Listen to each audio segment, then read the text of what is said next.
nyika yeZambia aiwa yoda kuzvidira jecha. Nyika yeZambia yoti aiwa Idi Mnangagwa move rakaita aiwa achinotaura naPutin aiwa kuRussia akatobaiza noda kuti akakanganisira Sabc.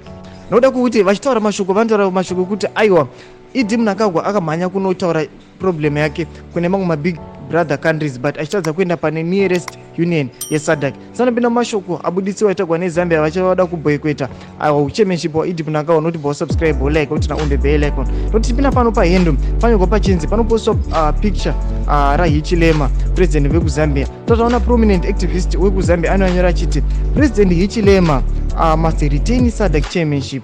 We need order and sanity in this region.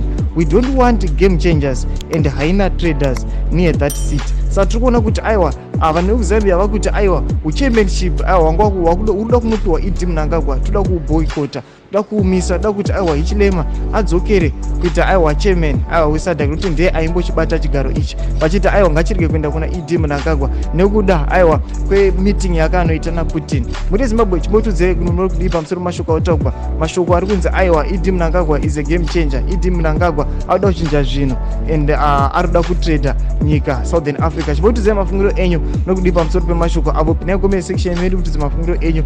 Subscribe, like, turn on the bell icon.